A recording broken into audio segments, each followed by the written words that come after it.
안녕하세요. 오늘도 사연살롱을 찾아주셔서 감사합니다. 4년 전 남편을 하늘나라로 보내고 두 아이를 열심히 키우며 살고 있는 40대 여성입니다. 남편이 하늘나라로 간 게 벌써 4년이나 되었네요. 장례를 치른 지가 엊그제 같은데 말이에요. 남편이 하늘나라로 갔을 때가 고작 44. 아실 분들은 아실 거예요. 그때 얼마나 할 수 있는 게 많아요. 그리고 얼마나 지키고 싶은 게 많아요. 그런데 저희 남편은 뭐가 그렇게 급했는지 서둘러 하늘나라로 갔네요. 그렇지만 오늘 사연을 보낸 이후에 남편의 비중은 그리 크지 않아요. 모두 남편이 하늘나라에 간 뒤에 일어난 일이니까요. 예상하셨다시피 시댁 문제예요. 남편이 하늘나라에 간 뒤에 시댁과 저의 관계가 많이 달라졌거든요. 그 이야기를 해보려고 해요. 남편이 하늘나라로 간 뒤 저는 시댁과의 관계를 정리하거나 단절할 생각은 없었어요. 그렇게 나쁜 사이도 아니었고 남편이 갔다는 이유로 더는 안 보는 것도 웃기다고 생각했거든요. 어찌되었든 가족이잖아요. 가족이라는 이름 아래 함께한 지가 몇 년인데요. 그래서 명절이나 제사 때도 찾아뵈었고 가끔은 아무 날도 아닌 때에 연락도 드리곤 했어요. 더구나 시기가 시기였어요. 시아버지가 저희 남편이 하늘나라로 가기 몇 해 전에 돌아가셨거든요. 저는 제 마음보다도 시어머니 마음이 많이 적적하실 것 같아서 연락을 더 자주 드리려고 노력했죠. 다행히 어머니도 저의 마음을 아셨는지 잘 대해주셨어요. 더는 오지 말아라. 우리는 가족이 아니다. 이런 말씀도 안 하셨죠. 여전히 우리는 가족이라고 행동으로 말씀해 주셨어요. 때론 먼저 연락을 하기도 하셨죠. 처음엔 물론 감사했어요. 그런데 저와 시어머니의 관계에도 돌멩이가 하나 생겼어요. 저를 넘어뜨리려는 돌뿌리요. 그건 바로 아주버님과 형님이에요. 저희 남편은 형제관계는 삼형제로 저희 남편이 둘째예요.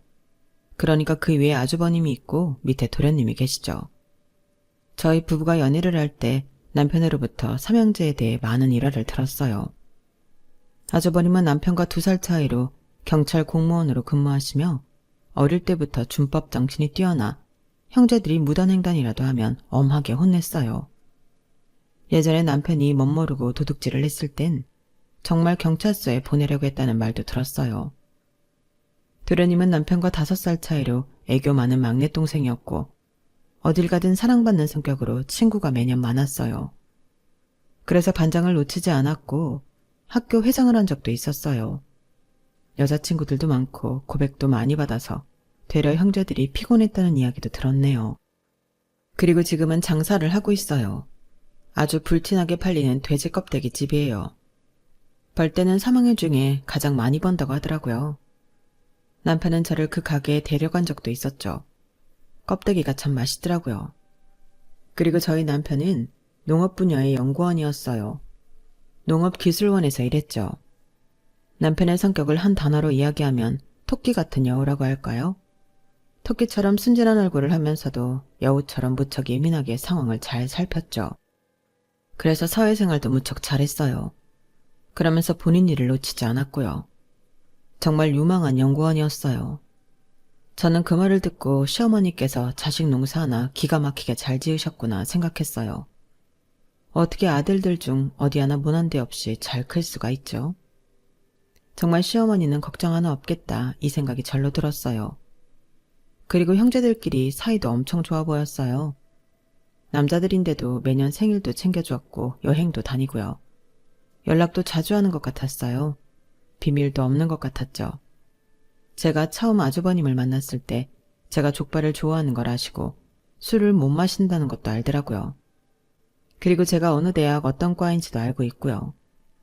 그리고 저희 부부가 어떻게 만났는지 이 사람이 어떻게 프로포즈를 했는지도 알고 있었어요.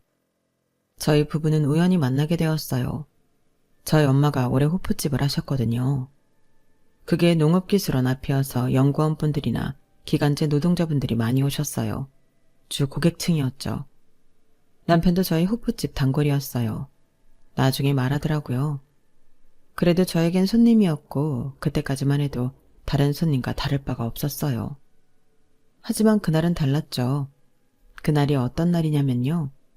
제가 학교 과제를 일찍 끝내고 엄마를 도와 서빙을 하고 있었고 남편은 다른 연구원들과 회식을 하고 있었어요. 그런데 늘 그렇듯 취객 진상이 있었고 그때 저희 엄마는 지인이 오셔서 가게를 잠깐 비우셨거든요. 그래서 제가 취객을 처리하고 있었는데 잘 되지 않았어요.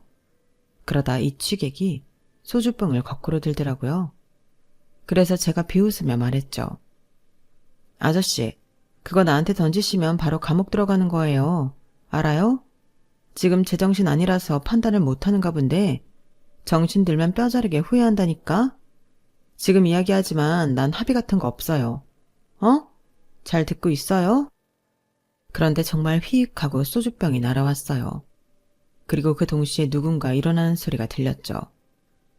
다행히 소주병이 제 얼굴 옆을 지나가 벽을 쳐서 부상은 없었어요. 그런데 어떤 남자가 제 옆에 서 있는 거예요.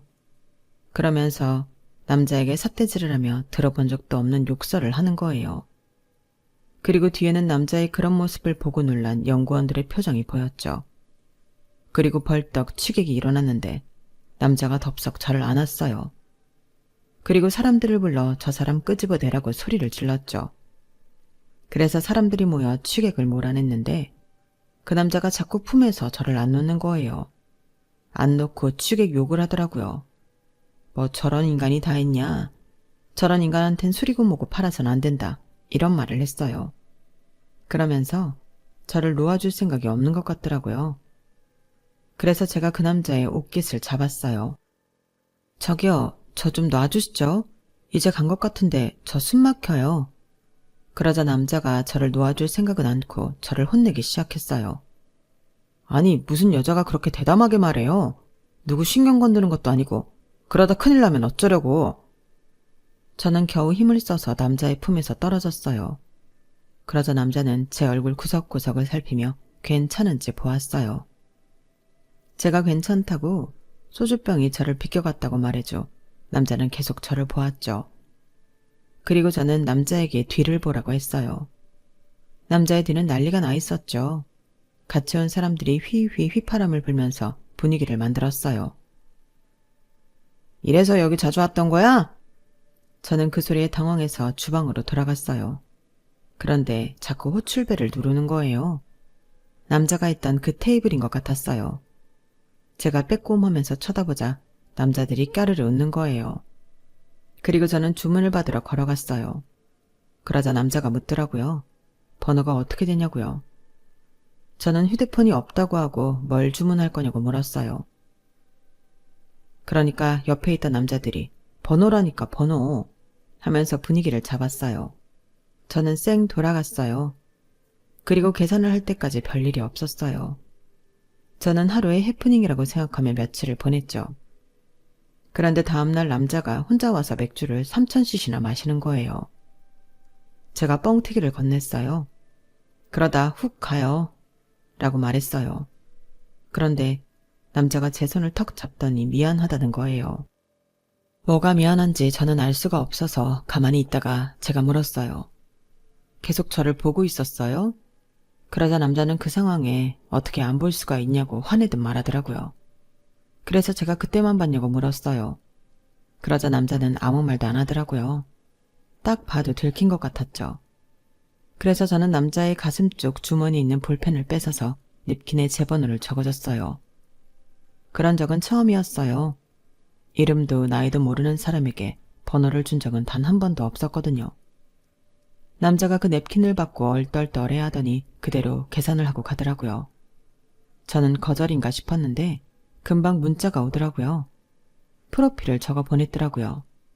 이름, 생년월일, 직업, 혈액형 등등이 적힌 프로필이요. 그거 보고 엄청 웃었던 기억이 있어요. 그렇게 남편을 만나 연애를 했어요. 사실 6살 차이가 나기도 하고 저는 학생 신분이고 남편은 직장인 신분인 게 걸리긴 했는데 사랑은 못 말리잖아요.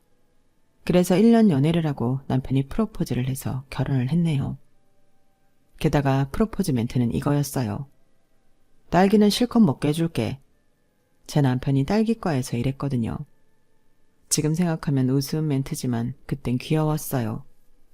그리고 이러한 소소한 스토리를 모두 아주버님은 알고 있었죠. 처음 저를 보시고 무척 반가워하시더니 남편에게 들은 이런저런 이야기를 하시더라고요. 웃으면서 하시는데 사실 저는 무척 부끄러웠어요. 그래도 남편이 형제관계가 좋다는 게 느껴져서 기분이 나쁘진 않았네요. 그리고 그 이후 아주버님과의 관계도 나쁘지 않았어요. 아니, 어쩌면 형제가 없는 저에게 오빠처럼 행동해 주셨어요. 자주 안부도 묻고 매해 생일 선물도 주고받고요. 또 만나면 서로 농담도 하고 남편 형도 보고 그랬죠. 그리고 그건 아주버님이 저희가 결혼하고 2년 뒤에 결혼하시고 나서도 마찬가지였어요. 아주버님은 경찰의 업무를 자신의 보람으로 느껴서 그런지 몰라도 늦게 결혼하셨는데, 그래서 사실 저희 결혼도 엄청 눈치 보였거든요. 위에서 먼저 차례대로 결혼하는 게 보기 좋다는 게 어른들의 발상이잖아요. 그래서 둘째인 남편이 먼저 결혼하는 것에 대해 시아버지나 시어머니도 크게 좋아하시진 않았어요. 그리고 그게 저도 나름 신경이 쓰였고요.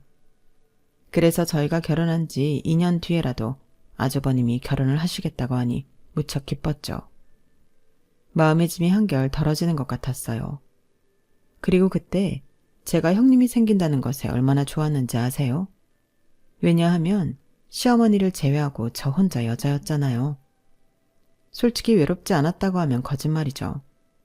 남자들이 다정하다고 한들 그 시대 남자들이 얼마나 다정하겠어요. 그래서 전 형님이 생긴다는 생각에 무척 설레었어요. 그리고 상견례 당일 키도 작고 무척 귀여우신 형님을 보고 기뻤어요. 내 편 같았고요. 게다가 결혼을 하고 보니 그 작은 손으로 얼마나 야무지게 부엌일 살림을 하시는지 정말 존경스럽고 배우고 싶었어요.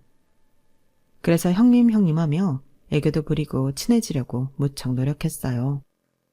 그리고 이후엔 명절 때 형님과 따로 커피 한 잔을 하러 가기도 하고 시댁 이야기를 나누거나 서로 친정 이야기도 하고 자식 자랑도 하면서 즐거운 시간을 보냈어요.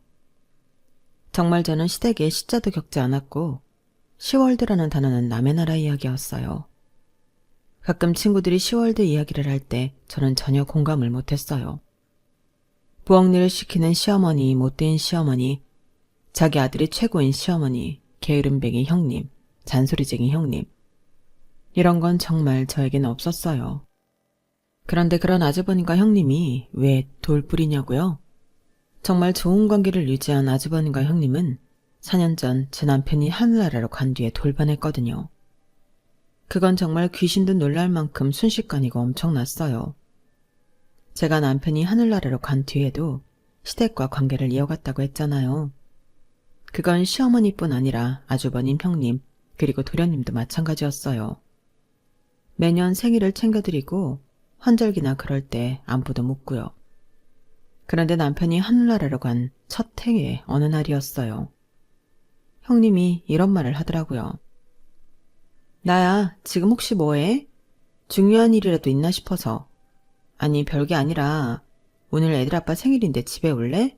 와서 밥이라도 먹고 가. 혼자 있으면 적적할 텐데. 와서 반찬도 좀 가져가고. 알겠지? 형님이 그렇게 말하는데 제가 안 갈 수 있나요? 저는 제가 좋아하는 카페에서 가장 유명한 케이크와 아주버님 좋아하시는 와인을 사들고 갔어요. 그리고 초인종을 누르기도 전에 형님이 문을 벌컥 열었죠. 이봐, 우리 동서는 센스가 넘쳐서 케이크 사온다니까. 아니, 우리 애들 아빠가 케이크는 필요 없다 하는데 애들이 꼭 있어야 한다는 거야. 그래서 내가 네 작은 엄마가 사올 거야 라고 했거든. 봐, 얘들아, 너희 작은 엄마는 사온다니까? 그러면서 케이크와 와인만 쏙 빼들고 들어가는 거예요. 저는 덩그러니 잠시 현관에 남겨져 있다가 눈치를 보며 들어갔어요. 사실 그때 형님네 집을 처음 가봤거든요. 아무리 친해지려고 해도 집은 못 들어가게 하던 형님이셨어요. 제가 데려다 드려도 차 한 잔 안 주셨죠.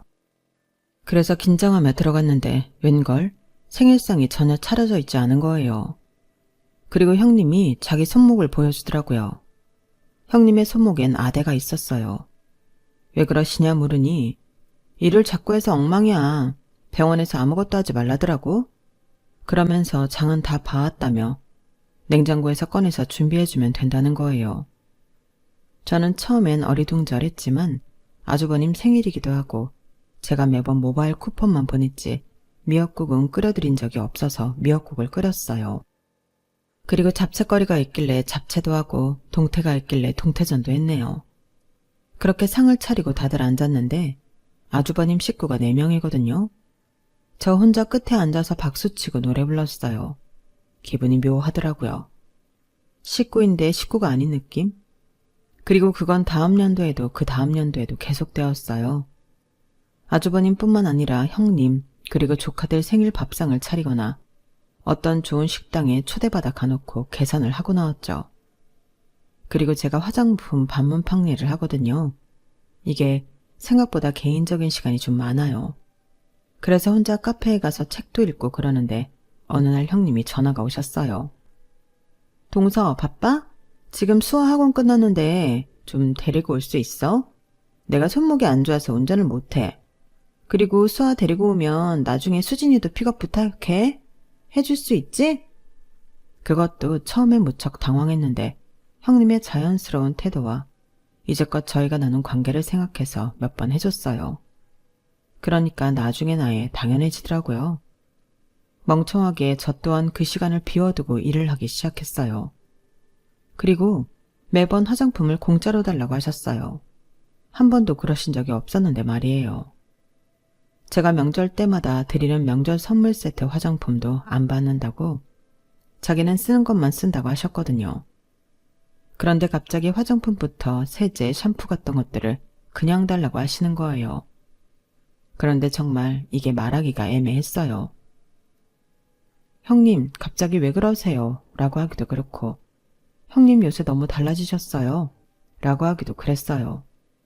그래서 들러놓고 참다가 이런 말을 하긴 했어요. 그래도 가족 행사인데 제가 낄 수 있나요?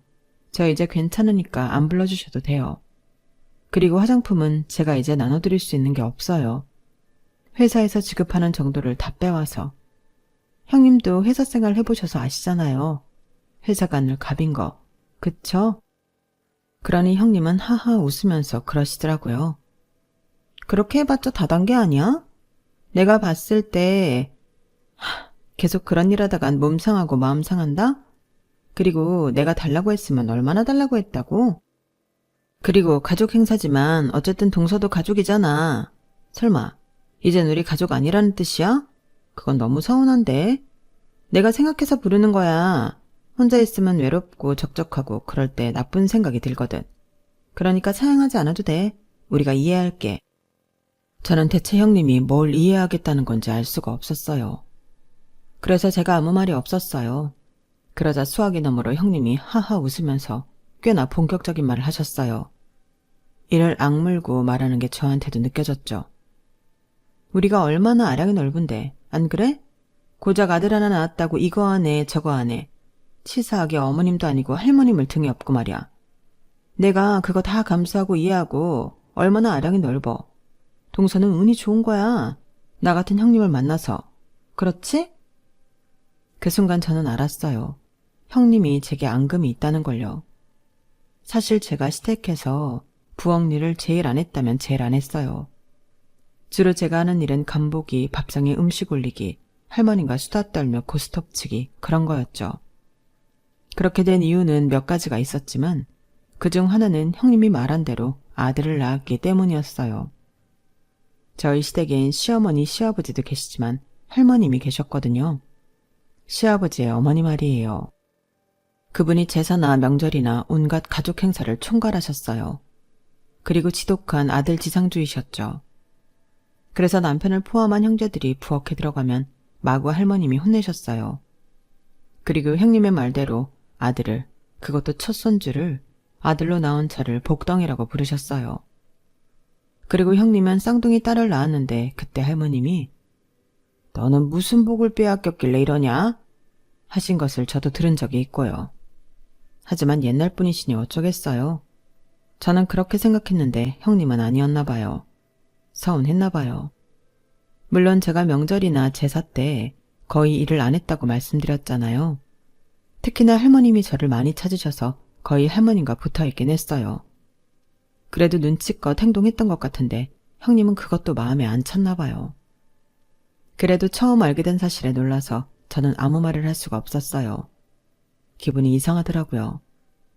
저는 좋아하고 따르던 형님인데 저한테 적기를 품으시니까요. 제가 한마디 말이 없자 형님은 듣고 있는 거냐고 묻더니 본인 할 말을 하셨어요.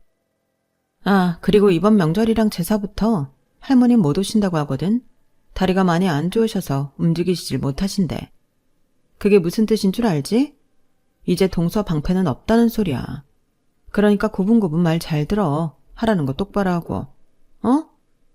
왜 자꾸 대답을 안 하지? 그리고 혹여나 내 말 듣고 이제 어머님 뒤에 숨으려는 건 아니지? 근데 그것도 잘 안 될 거야. 어머님도 동서 행동 정상이라고 생각 안 하셔. 물론 어머님도 아들 셋 낳으셨지만 할머니 행동 차별적이라고 생각하시거든. 그러니까 앞으로 행동 잘해. 알았지? 처음 듣는 소리였어요. 할머님이 이제 큰 집에 오지 않으시다뇨. 물론 제가 정말 할머님을 방패 삼아 부엌 일을 하지 않으려고 한 건 아니에요. 그래도 저를 예뻐해 주시던 할머님이 더는 오지 않으신다고 생각하니 서운했어요. 그리고 사실 형님의 말도 무서웠고요. 그렇게 다음 제사가 되었어요. 제가 큰 집에 도착하니 정말 할머님이 안 계시더라고요. 그리고 제가 할머님을 찾는 눈빛을 보았는지 형님은 저를 비웃으면서 팔짱을 꼬시더라고요. 왜? 할머님 찾아? 내가 말했지? 이번 제사 때부터 영영 안 오신다고. 이제 동서 시대는 끝났어. 동서가 아들 낳은 거? 이제 아무것도 아니라고. 자, 어서 옷 갈아입고 앞치마 매. 그리고 부엌으로 가서 어디 한번 알아서 제사상 차려봐. 형님은 그러시면서 소파에 털썩 앉았어요. 그리고 그 옆엔 시어머니가 계셨는데 시어머니는 제 얼굴을 쳐다도 보지 않으셨죠. 그래서 저는 옷을 갈아입고 앞치마를 메고 부엌으로 들어갔어요. 부엌엔 종량제 봉투에 장을 봐온 게 그대로 있더라고요. 저는 하나씩 냉장고에 정리하면서 제사상을 준비했어요. 사실 이렇게 제가 처음부터 준비하는 건 처음이어서 난감했어요. 제가 사실 제사상에 대해 아는 게 하나도 없었거든요. 어떤 음식을 준비해야 하는지, 어떤 위치에 어떤 음식을 두어야 하는지 아는 게 하나도 없었죠. 그래서 인터넷을 뒤져봤는데 그래도 모르겠더라고요. 그래서 결국 거실로 나가 이실 짓고 했어요. 모르겠다고요. 그러니 도와달라고요. 그러자 시어머니가 저를 잠시 쳐다보시더니 다시 TV로 시선을 돌리셨고 형님은 저를 보고 또 한 번 비웃으며 일어났어요. 그리고 제게 다가와 제 어깨를 툭툭 치는 거예요. 그래, 이게 얼마나 어려운지 이제 알겠어? 아무리 인터넷 찾아봐도 모르겠지? 원래 제사라는 게, 제사상이라는 게 집안마다 전통이라는 게 있는 거야. 한 번도 제대로 도운 적이 없으니, 한 적이 없으니 알 리가 있나? 냉장고에 채소나 준비물들은 제대로 뒀어? 미리 해동시켜 놓을 거 빼놓고 했어? 그게 기본이지, 안 그래? 동서 집에서 음식 하나도 안 해먹는구나? 매일 사 먹니? 그런 식으로 남편 음식 해줬어? 그게 부인으로서 할 짓이야? 형님의 추측은 거의 맞았어요. 저는 제 남편이 먹을 음식도 제가 먹을 음식도 제 자식들이 먹을 음식도 최상의 것들로 사 먹었어요. 제가 화장품 반문 판매일을 한다고 했잖아요. 그게 여유 시간은 많지만 의외로 신경 쓸 게 많아서 요리를 해서 끼니를 챙기는 건 힘에 붙였어요. 저는 형님이 그걸 어떻게 알았냐는 눈빛으로 형님을 쳐다봤어요. 그러자 형님은 그 눈빛을 읽으시곤 당황하시더라고요. 그러니 서방님이 빨리 돌아가셨지. 더 오래 사실 수 있는 분이셨는데 부인 잘못 만나서.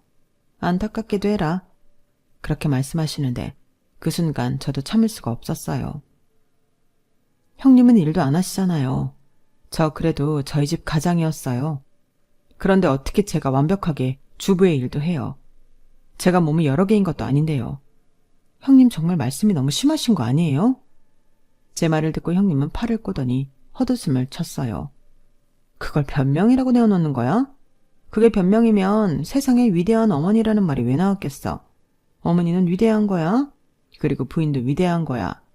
우리는 그것보다 더한 것도 해내야 해. 정말 동서는 편하게 결혼했다. 편하게 살림하고 편하게 육아하고.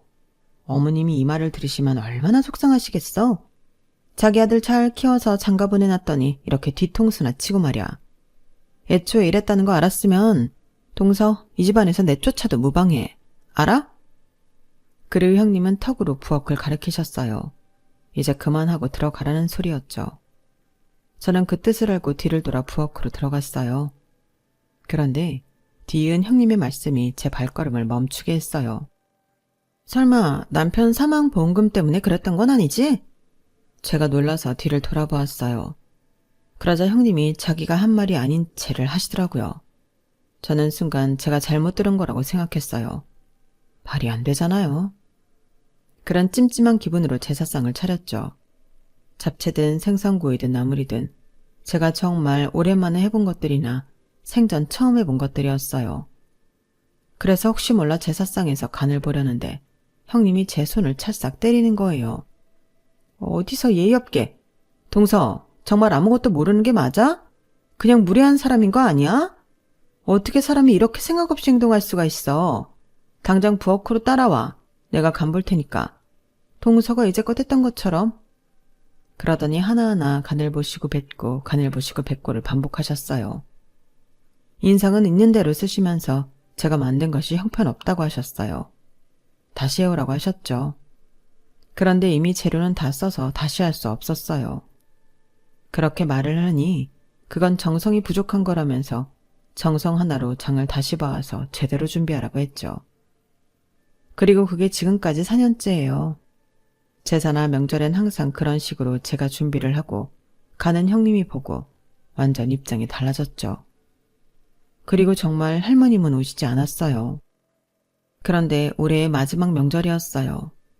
그때도 마찬가지로 제가 식사를 준비했어요. 잡채부터 갈비찜, 나물 각종 전들. 처음에는 어리숙하더니 4년 만에 적응해서 이제는 형님에게 물어보지 않고 명절상을 준비했어요.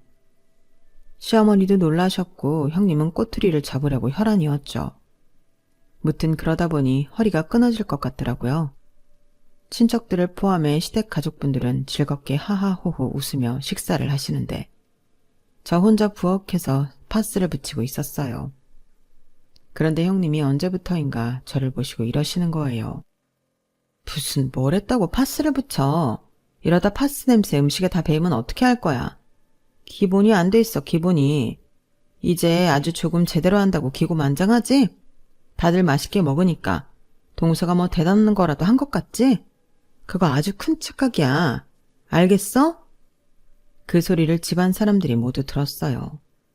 웅성웅성 하는 소리가 들렸죠. 그리고 이내 아주버님이 오시더라고요. 형님 옆에 딱 서더니 제 팔목에 파스를 보시고 쯧쯧 혀를 차더라고요. 뭐 별거라고. 우리 부인은 몇십 년을 했는데 그래도 파스 한 번 안 붙이고 늘 웃으면서 식구들 맞이했다고? 그게 어렵나? 식구들인데 그게 어려워? 아니 당신이 그렇게 말하지 않았나? 식구라고 생각하는데 뭐 이래? 가서 술이나 더 가져와. 그리고 나중에 할머님 댁에 갈 거니까 음식도 좀 싸놓고. 뭐? 당신이 간다고? 왜 당신이 가지? 내가 장손인데. 지금 나조차도 무시하는 건가? 그게 아니면 어떻게 그런 말이 나오지? 우리 부인이 힘들게 해왔던 것처럼 가만히 하라는 일만 하라고. 어?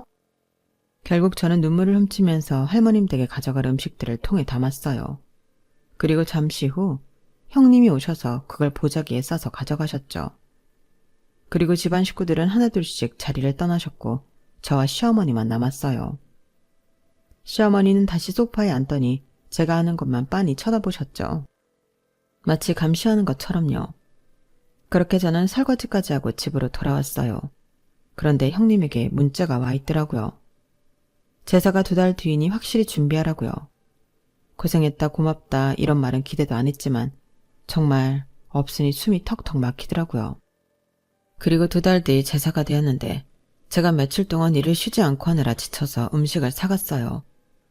마트에서 장을 보는데 나물이랑 전 같은 게 먹음직스럽게 보이더라고요. 사실 이걸 사가면 어떤 소리를 들을지 뻔히 보였지만요. 그때만큼은 될 대로 되라는 식이었어요.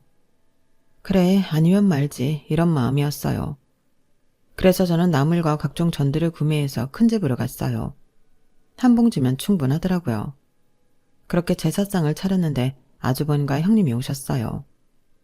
형님은 음식 냄새도 많이 나지 않고 부설거리는 소리도 들리지 않으니 저를 단번에 의심하셨어요. 그러면서 대운전을 제사상에서 바로 손으로 집어먹더니 전을 툭 하고 제사상에 던지는 거예요. 이거 사온 거지, 마트에서. 어? 감히 이런 걸 제사상에 올려? 왜? 손목이 부러져서 뒤집개도 잘 못 잡니? 어디 이걸 먹으라고 가져와? 당장 안 치워? 다시 장봐와. 너처럼 싸구려 음식 말고 다시 하란 말이야. 그 소리에 아주버님도 왔어요. 그리고 형님에게 이야기를 전해 듣고 또 혀를 끌끌 찼죠. 푹 배워서 그런가? 어떻게 이런 짓을 하지? 지금 당신 우리 집안 무시하는 거야? 감히? 호프집 딸내미가 잘 나가는 연구원 꼬셔서 이 집 며느리 된 주제에 어떻게 이런 음식을 제사상에 올려? 우리 부인 말이 맞아. 당신 같은 싸구려 음식 내놓지 말고 제대로 된 음식을 내오란 말이야. 이런 말도 안 되는 상황이 어딨어? 당신 이런 식으로 내 동생도 무시했지. 내 동생 10년은 더 살 수 있었다고. 그 호통에 저는 눈물을 왈칵 흘렸어요. 그러자 아주버님이 제기에 올려놓은 음식들을 바닥으로 하나씩 다 떨어뜨렸어요. 그리고 내 동생 다시 돌려놓으라고 하셨어요. 저는 계속 울었죠. 그리고 형님은 제 멱살을 잡고 마구 흔들었어요. 저는 계속 눈물이 나서 코를 훌쩍이며 울었어요. 그런데 병풍이 흔들리더니 쓱 하고 무언가 나오더라고요. 바로 할머님이셨어요. 할머님이 어쩐 일로 나오셨는지 모르겠지만 병풍 뒤에 작은 방이 하나 있거든요. 거기서 잠깐 주무셨던 모양이에요. 그러다 소란스러운 소리가 나니 일어나 밖으로 나오신 모양이더라고요. 저도 놀라고 아주버님도 형님도 놀랐어요. 모두 놀라 바닥으로 떨어졌죠. 정적이 흘렀어요. 정말 한참 동안 정적이 이어졌죠. 모두 빤히 할머니만 봤어요. 그리고 할머님은 엉망이 된 주변을 둘러보시더니 한숨을 푹 쉬셨어요. 이게 뭐냐? 정성스럽고 엄숙한 제사에 다 늙은 녀석들끼리 싸움이나 하고. 그러자 형님이 다급하게 제가 음식을 사왔다고 전했어요. 그러자 할머님이 제사상에 떨어진 명태전 하나를 집어 드시더라고요. 뭐 맘만 있구나. 내가 살아있는 동안 강산도 몇 번이나 변하고 니들 살아있는 동안에도 강산이 몇 번이나 변했다. 시대에 발맞춰 걸어야지. 고작 이런 걸로 다 큰 녀석들이 몸싸움이나 하고 자식들 보기 부끄럽지도 않냐? 그리고 내가 분명히 정은이한테는 일 시키지 말라 했지. 내 말이 그렇게 우습더냐? 이 고마운 사람한테, 이 귀한 사람한테 너희는 일을 시키고 싶더냐? 아가야, 일어나거라. 이 할미를 봐서라도 이것들 행동은 용서하거라. 그러면서 할머님이 제 손을 잡으셨어요. 그리고 저를 일으키셨죠. 할머님이 저를 고마운 사람이라고 귀한 사람이라고 말씀하신 건 한두 번이 아니에요. 그리고 그건 다 이유가 있고요. 그게 무엇이냐면요. 사실 제 남편, 하늘나라로 간 제 남편 말이에요. 12년을 불구로 살았어요. 제 큰아들이 3살 때 그리고 둘째가 갓난아기일 때 도로를 건너다가 트럭에 치여서 말도 안 되는 거리를 질질 끌려가다가 하반신 마비가 되었거든요. 그런데 문제는 그 이유였어요. 제 남편 자신의 현재 상황을 자신이 불구가 되었다는 상황을 인정하지 못했어요.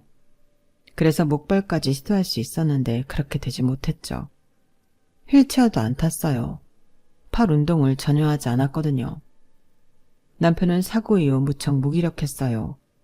물어도 대답도 안 하고 저와 같이 자는 것도 싫어했죠. 제 도움을 받을 때마다 늘 인상을 썼어요. 처음엔 나중엔 괜찮아지겠지 하면서 지냈는데 하늘나라로 가기 전까지 그랬어요. 제 지인들은 그 소식을 듣고 그냥 시댁에 남편을 맡기고 새 출발하라는 말을 하기도 했어요. 하지만 사람이 어떻게 그럴 수 있나요? 제가 선택한 제 사람인데요. 그리고 저는 남편과 사고 이전에 여기저기를 돌아다니며 했던 시간들을 잊을 수가 없었어요. 저와 그 시간을 보내준 것이 감사했죠. 그래서 그 감사함을 보답하는 길이라고 생각했어요. 그래서 남편이 아무리 화를 내고 짜증을 내도 그래, 당신이 불편하면 더 불편하겠지. 이렇게 생각하며 버텼어요. 그리고 솔직히 전 남편이 그래도 오래 살 줄 알았어요. 침대에 누워만 있어도 좋으니 오래 살길 바랐어요. 물론 미울 때도 있었죠. 저도 사람인데요. 그런데도 빨리 갔으면 싶다는 건 남편이 하늘나라로 가기 직전까지는 없었어요. 남편이 하늘나라로 가기 직전 남편은 무척 아파하고 괴로워했어요. 목에 구멍을 뚫고 호흡기를 달고 있어야 했죠. 그러다 심장이 멈춘 적이 있는데 심폐소생술을 하다가 코에서 피가 팍 터지더라고요. 그때 저는 알았어요. 이 사람이 갈 때가 되었구나. 내가 보내줘야 하는구나. 그래서 연명치료를 거부하고 집으로 돌아와 집에서 남편은 숨을 거두었어요. 세상에서 가장 편안한 얼굴로 말이에요. 울기도 참 많이 울었죠. 막상 간이 서운하고 보고 싶고 그랬어요. 시원하지 않았다면 거짓말이겠지만요. 그러니까 마음이 참 복잡했어요. 딱 하나로는 설명이 불가해요. 그래도 이젠 하늘을 훨훨 날아다닐 남편을 생각하면 웃음이 나요. 그래서 일부러 납골당도 야외로 신청했어요. 먼지도 많고 비도 오고 눈도 오지만 그래도 밖에서 원 없이 실컷 보라고요. 하지만 남편이 하늘나라로 간 뒤에 한동안 납골당 한번 제대로 간 적 없었어요. 쉽게 발걸음이 안 떨어지더라고요. 아무튼 제 남편의 역사는 이래요. 그래서 할머니는 자꾸 자기 손자를 버리지 않고 데리고 살아줘서 고맙다는 말씀을 제게 자주 하셨어요. 그리고 가족들 앞에서 그때처럼 고마운 사람이라고, 귀한 사람이라고 말을 아끼지 않으셨죠. 그리고 할머님이 그러시자 그때 형님이 발을 동동 구르며 화를 내셨어요. 할머님은 왜 맨날 동서만 감싸세요? 정말 제가 딸만 낳아서 그러시는 거예요? 시대에 발맞춰 걸으라면서 할머님은 너무 시대에 뒤떨어진 거 아니냐고요. 정말 너무하세요. 형님의 울분을 듣고 할머님은 기가 차다는 듯이 웃으셨어요. 내가 언제 네 딸 낳았다고 미워하대. 너는 속이 빤히 보여. 하기 싫은 척 뒤에선 다 하고 다니지. 아니냐? 내가 다 모를 줄 알았냐? 네가 내 돈으로 무슨 짓을 하는지? 아이? 할머님이 그 말을 하시자 아주버님이 눈을 동그랗게 뜨셨고 형님은 털썩 주저앉으셨어요. 그리고 두 분은 무릎을 꿇고 두 손을 싹싹 빌기 시작하셨죠. 고개를 조아리며 죄송하다는 말만 연신 내뱉었어요. 혼이 나간 사람처럼요. 할머님은 혀를 끌끌 차셨어요. 네가 내 고추밭에 들어온 순간부터는 내 사람이니까 내가 참고 모르는 척하고 살았다. 하지만 지금 네가 하는 꼬라지를 보니 내가 괜히 참았다 싶구나. 어떻게 우리 가족에게 귀한 사람을 이리 대접하냔 말이야. 할머님은 크게 고추 농사를 지으셨고 아주버님은 퇴직을 앞두시면서 아름아름 그 밑에서 일하고 계셨어요. 할머님은 아주버님이 퇴직을 하고 일에 익숙해지면 나중에 이 고추밭을 모두 물려주시겠다고 약속까지 하셨죠. 그런데 들어보니 아주버님이 할머니 밭을 담보로 대출을 받아 코인을 하신 모양이에요. 그리고 그 코인은 안타깝게도 모조리 바닥으로 곤두박질 쳤고요. 그래서 아주버님과 형님이 저렇게 할머니 앞에 고개를 조아리고 비는 것 같았어요. 그러자 할머님이 혀를 끌끌 차셨어요. 종현아, 네가 내 고추밭에서 일하고 싶다고 왔을 때 나는 너의 눈빛을 봤다. 경찰로 살면서 건강한 네 눈빛을 봤어. 그런데 지금은 어떠냐? 다 죽어서 퀭 해가지고 영 볼품이 없구나. 이제 앞으로 내 밭에 올 생각도 말아라. 그리고 담보대출도 다음 달까지 청산하고. 네가 무슨 일을 꾸미는지는 정확히 모르지만 그게 노름이랑 다를 게 뭐냐? 너 언제나 정직을 내세우지 않았니? 그 신념은 어디로 간 거냐? 그리고 당장 내 앞에서 꺼지거라. 은혜도 모르는 놈은 내 손자로 남을 자격도 없다. 그건 네가 장손이든 뭐든 마찬가지야. 썩 꺼지거라. 네 부인도 같이. 그런데도 아주버님은 고개를 조아리고 계속 빌었어요. 한 번만 봐주세요. 그러셨죠. 하지만 할머님이 대쪽 같은 분이시거든요. 절대 귀에 담아두지 않으셨어요. 들은 채도 하지 않으셨죠. 그리고 시어머니가 큰 집에 들어오셨어요. 자기 큰 아들이 무릎을 꿇고 있으니 놀라서 뛰어와 아주버님을 일으키더라고요. 아주버님은 울고 계셨어요. 형님도 마찬가지고요. 시어머니는 놀라 제게 뭐라고 하셨어요. 그러자 할머님이 소리를 빽 지르셨어요. 너까지 그러느냐? 너는 그러면 안 되지. 아가가 네 둘째 아들을 어떻게 했는데, 어떻게 보살폈는데? 네가 그러면 안 되지. 너도 똑같구나. 똑같이 못났어. 그러시며 시어머니도 내쫓으셨죠. 세 사람 모두 신발도 채 신지 못하고 쫓겨났어요. 그리고 할머님은 제게 오셨어요. 무릎을 꿇고 있는 제게 오셔서 괜찮냐 물으시더니 미안하다 하시더라고요. 괜찮니? 내가 다 미안하구나. 내가 애들을 바르게 키우지 못해 일어난 일이야. 그러니 내 얼굴을 봐서라도 용서해 주겠니? 그리고 앞으로 여기 올 생각 말아라. 너를 내쫓는 게 아니야. 나는 참 아쉽지만 그동안 고생했구나. 그 말을 듣고 저는 할머님 품에서 엉엉 울었어요. 겨우 진정하고 짐을 챙겨 나왔는데 놀이터에 맨발인 세 사람이 있더라고요. 저를 보면서 삿대질을 하며 다가오더군요. 저는 허리를 펴고 당당히 그들을 맞이했어요. 이 여우 같은 기집애, 감히 할머니 뒤에 숨어 우릴 이 지경으로 만들어? 내가 너 때문에 당한 게 얼만데, 고생한 게 얼만데. 아주버님 돌아가시기 전에도 살랑살랑 여우짓 하더니 어떻게 알았어? 우리가 할머님 땅으로 코인한 거 어떻게 알았냐고. 저는 몰랐는데요. 제가 그걸 어떻게 알겠어요.